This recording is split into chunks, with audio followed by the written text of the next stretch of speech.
जवानों को, जेनजी को इंतजार था, वो आ गई है। धर्मेंद्र प्रधान का इस्तीफा आ गया है।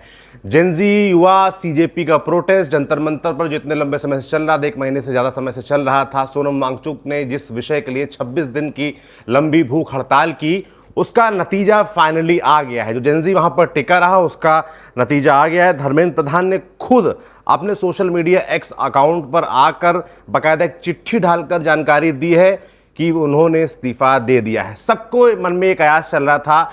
सरकार से कल जब सीजेपी की तीसरे राउंड की बातचीत हुई तो उसमें भी ये बात निकली कि सरकार बाकी सब चीज़ों पे तो तैयार है कि जो कंपनसेशन देना है उसकी बारी हो, या जिन पे मुकदमे दर्ज हुए हैं वो हटाने की बात हो, या एजुकेशन में रिफॉर्म्स की बात हो। प्रधानमंत्री लगातार ये संवाद करने की इंस्टाग्राम के जरिए, इंस्टा पोस्ट के जरिए प्रयास कर रहे थे। इस बीच धर्मेंद्र प्रधान का इस्तीफा नहीं होगा ऐसी खबरें सूत्रों के जरिए मीडिया चैनल्स पे चल रही थी, मगर फाइनली खबर आ गई है, धर्मेंद्र प्रधान का इस्तीफा हो गया है। जो भी नौजवान अड़े हुए थे इस बात पर कि इस्तीफा लेकर ही जाएंगे, उसके बिना नहीं जाएंगे जंतर मंतर से, तो फाइनली वो आ गया। मैं इस्तीफे में क्या लिखा है वो पढ़ के बता देता हूं आपको। मेरे युवा साथियों, मैं पिछले 4 दशकों से अधिक समय से छात्र, शिक्षक और शिक्षा सुधार के लिए समर्पित रहा हूं। मेरा सदैव ये विश्वास रहा है कि एक सशक्त, समावेशी और दूरदर्शी शिक्षा व्यवस्था ही सशक्त राष्ट्र की आधारशिला होती है। मैं देश के युवाओं की आकांक्षाओं, भावनाओं और उनकी न्यायोचित अपेक्षाओं का गहरा सम्मान करता हूं। भारत की युवा पीढ़ी के सपनों को साकार करना हम सभी के राजनीतिक एवं सामाजिक जीवन का नैतिक संकल्प रहा है। आदरणीय प्रधानमंत्री जी के दूरदर्शी नेतृत्व में राष्ट्र की सेवा करने का जो अवसर मुझे प्राप्त हुआ, उसके लिए मैं प्रधानमंत्री जी का आभार प्रकट करता हूं। किंतु 3 मई 2026 को हुई नीट यूजी की परीक्षा में सामने आई अनियमितताएं जो पाई गई, भारत सरकार ने इसको तुरंत संज्ञान में लेते हुए सीबीआई को जांच सौंपी और परीक्षा को रद्द किया एवं पुनः परीक्षा की तिथि घोषित की गई। इनके साथ ही अगले वर्ष से इस परीक्षा को सीबीटी यानी कि कंप्यूटर बेस्ड टेस्ट मोड में करने का निर्णय लिया गया। इस दौरान हमारी प्रमुख प्राथमिकता ये रही कि 20 लाख से अधिक छात्रों की परीक्षा सुचारू रूप से आयोजित की जाए। इसके लिए होल ऑफ गवर्नमेंट अप्रोच के तहत काम किया गया। इसमें भारत सरकार के साथ राज्य सरकार, विशेषकर जिला प्रशासन की महत्वपूर्ण भूमिका रही। साथ ही छात्रों, अभिभावकों और माता पिता के सहयोग से 21 जून 2026 को ये परीक्षा पूर्ण हुई। पहले दिन से इस पर मैंने जिम्मेदारी ली और इस परिस्थिति से कभी मुंह नहीं मोड़ा। मेरा यह संकल्प था कि हम किसी भी मेधावी छात्र की संभावना परीक्षा माफिया के कारण खराब नहीं होने देंगे, किसी भी छात्र के साथ अन्याय नहीं होने देंगे। 16 जुलाई को घोषित नीट यूजी के परिणाम संतोषजनक रहे, जिसमें गरीब पृष्ठभूमि से आए कई मेधावी छात्रों को भी सफलता मिली, परंतु इस दौरान भी कई छात्रों को गुमराह करने के लिए जिम्मेदार पदों पर बैठे व्यक्तियों ने बाधा डालने की कोशिश की, जिससे मन अत्यंत व्यथित हुआ। ये एक पन्ना हो गया चिट्ठी का। मैं दूसरा पन्ना भी आपको पढ़ के सुनाता हूं। दूसरे पन्ने में लिखा है, मैं सदैव हमारे प्रजातंत्र की शक्ति में अटूट विश्वास रखने वाला हूं तथा युवाओं की आकांक्षाओं, सपनों और अपेक्षाओं का गहरा सम्मान करता आया हूं। वे केवल भारत का भविष्य ही नहीं है, बल्कि एक नए और विकसित भारत के वाहक, निर्माता और भविष्य के शिल्पकार भी हैं। पिछले 10 दिनों का घटनाक्रम देखकर मेरा मन दुखी है। ये मेरे लिए व्यक्तिगत प्रतिष्ठा का विषय नहीं है। भारत की युवा शक्ति ही इस देश की असली ताकत है। देश की युवा शक्ति को भ्रम के कुचक्र में फंसने नहीं देंगे, ये मेरा संकल्प है। जंतर मंतर पर और देश में जो स्थिति बनी है, इस स्थिति का राष्ट्र विरोधी ताकतें लाभ ना उठाएं, देश की एकता बनी रहे, भारत के एक भी विद्यार्थी का भविष्य कानूनी पेचीदगियों में ना उलझे, हमारे बच्चे अपना समय में पढ़ाई में लगाएं, करियर बनाने पर फोकस करें। इसी बात पर विचार करते हुए मैंने अपना त्याग पत्र माननीय प्रधानमंत्री जी को भेज दिया है। मैं आदरणीय प्रधानमंत्री जी के मार्गदर्शन, विश्वास और निरंतर सहयोग के लिए हार्दिक कृतज्ञता व्यक्त करता हूं। साथ ही मंत्रिपरिषद की अपने सभी सम्मानित सहयोगियों, मंत्रालय के अधिकारियों एवं कर्मचारियों तथा उन सभी व्यक्तियों का भी आभार व्यक्त करता हूं जिनके साथ मुझे कार्य करने का सौभाग्य प्राप्त हुआ। राष्ट्र सेवा मेरे जीवन का सर्वोच्च प्राथमिकता है। मैं इसके लिए सदैव समर्पित रहूंगा। प्रभु श्री जगन्नाथ जी के आशीर्वाद से मैं भविष्य में भी भारत माता, उड़ीसा की जनता तथा देश के युवाओं की आकांक्षाओं की पूर्ति के लिए हर संभव रूप में स्वयं को समर्पित रखूंगा। आपका धर्मेंद्र प्रधान।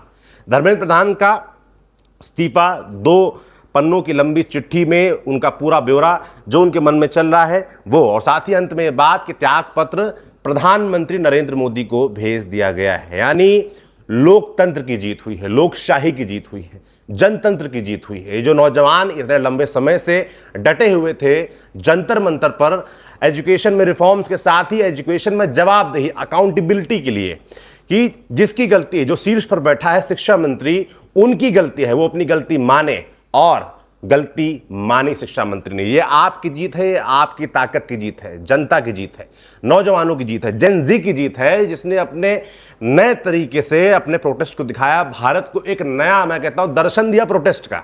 ये दर्शन ऐसा है कि प्रोटेस्ट ऐसे भी हो सकता है और अपनी बात मनवाई जा सकती है। राजनाथ सिंह का वो बयान याद करिए जिसमें उन्होंने कहा था एक भाषण के दौरान कि ये मोदी सरकार है, यहां पर इस्तीफे नहीं होते हैं। मगर जनता ने दिखा दिया कि मोदी सरकार भी जनता के द्वारा चुनी गई सरकार है और जनता जो चाहेगी वो होगा।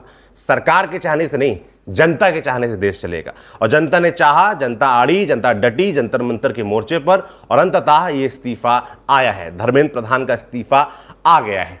कल जब हम घूम रहे थे और पिछले 1 महीने से ज़्यादा समय से हम प्रोटेस्ट कवर कर रहे हैं, तो उसमें तमाम डिमांड्स थी। आप देखोगे एजुकेशन की रिफॉर्म को लेकर थी, जो बच्चे 21 से ज़्यादा बच्चों की जो मौत हुई उनको कंपनसेशन की बात थी, और इसके अलावा जो तमाम अफसर हैं उनको हटाया जाए, इस तरह की डिमांड थी, रिफॉर्म्स की डिमांड। और सबसे बड़ी जो डिमांड थी यही थी धर्मेंद्र प्रधान जवाबदेही देते हुए अपना इस्तीफा दे। बहुत लोग कहते थे कि इस्तीफे से क्या होगा। इस्तीफे का मतलब जो नौजवान है वो यही कह रहे थे कि इससे कम से कम अकाउंटेबिलिटी तय होगी, जवाबदेही तय होगी, और अगला जो भी व्यक्ति, अब जो भी जिसको भी प्रधानमंत्री ये चार्ज सौंपते हैं, उसके मन में कम से कम ये डर रहेगा, ये भय रहेगा, ये भाव रहेगा कि अगर मेरे मंत्रालय में, शिक्षा के मंत्रालय में, जिससे इस देश का वर्तमान, नौजवानों का वर्तमान और नौजवानों का भविष्य तय होगा, आने वाले पीढ़ियों का भविष्य तय होगा, उसके साथ कोई खिलवाड़ करेगा तो जवाब देना पड़ेगा और आपकी कुर्सी भी जा सकती है। ये डर जरूरी है। लोकतंत्र में नेताओं के अंदर ये डर बहुत जरूरी है, और ये डर भरा है किसने? इस देश की जनता ने, इस देश के नौजवानों ने ये डर भरा जंतर मंतर पर इतने लंबे समय तक डट के। सीजेपी का प्रोटेस्ट हम जब कवर कर रहे थे, और पिछले आप कुछ दिनों से देख भी रहे थे कि संवाद का चैनल खुला, और उससे पहले प्रधानमंत्री का एक पोस्ट आता है जिसमें वो बताते हैं कि हम फास्ट ट्रैक कोर्ट्स बनाएंगे, जो भी इस तरह की परीक्षाएं में गड़बड़ी करते हैं उनको 3 महीने के अंदर सजा दिलाएंगे। इस तरह की बातें निकल के आ रही थी। और उसके बाद प्रधानमंत्री इंस्टा मोड में आकर, आप समझो जो जेनजी का मोड है, उस मोड में आकर वार्तालाप करने का कोशिश करते हैं, संवाद स्थापित करने की कोशिश करते हैं, जो लंबे समय, आप देखो शुरुआत में करीब 20-21 दिन तक जब अनशन में बैठे, जब उठाया गया था सोनम वांगचुक को, तब तक कोई संवाद नहीं हुआ। पर उसके बाद आप देखो, अगर आप इस पूरे प्रोटेस्ट को देखोगे तो कई चरणों में था। जब अभिजीत दीपके आए भारत वापस, जब बना सीजेपी, वो पहला चरण था। उसके बाद दूसरा चरण आया जब सोनम वांगचुक बैठते हैं इस प्रोटेस्ट में, उसके बाद भीड़ आना शुरू होती है वापस से, क्योंकि भीड़ उससे पहले कम हो गई थी। फिर तीसरा चरण कब आया? जब सोनम वांगचुक को वहां से उठा लिया गया, उसके बाद और भीड़ बढ़ी। चौथा चरण आया जब 20 तारीख को नौजवानों पर लाठी चढ़ी, और फिर न सिर्फ दिल्ली बल्कि पूरे देश में आंदोलन होने लगे, पूरे देश में भीड़ जुटने लगी और विरोध होने लगा। तमाम लोग जो चुप बैठे थे, तमाम सेलिब्रिटीज जो चुप बैठे थे, वो बोलने लगे, सरकार पर दबाव बढ़ने लगा। इसके बाद संवाद का रास्ता खोला गया। संवाद में भी सरकार की तरफ से शुरुआत में प्रयास यही था कि कैसे भी करके जो बाकी मांगे हैं धर्मेंद्र प्रधान के इस्तीफे के अलावा, उनको मान लिया जाए। तो वो मान भी रही थी सरकार कि जो 20-21 परिवार हैं उनको कंपनसेशन 1-1 करोड़ रुपए दिया जाएगा।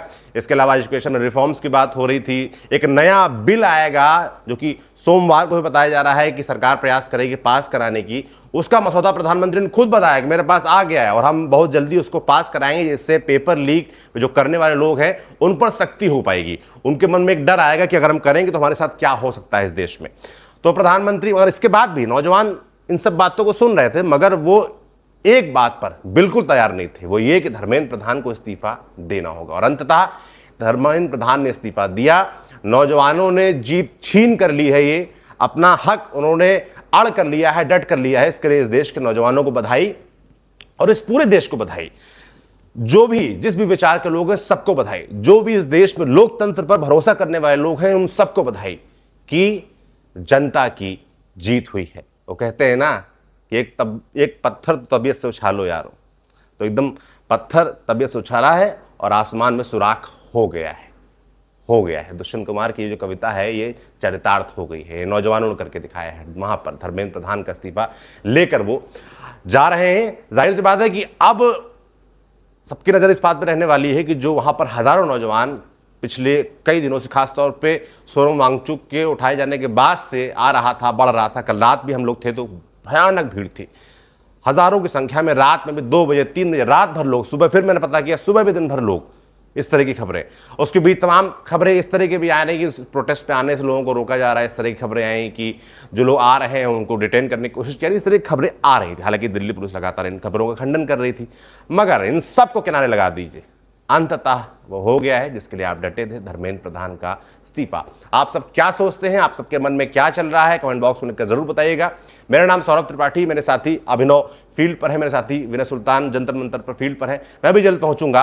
आप सबको बधाई, देश को बधाई, लोकतंत्र पर विश्वास रखने वाले सभी इस देश के नागरिकों को बधाई। शुक्रिया।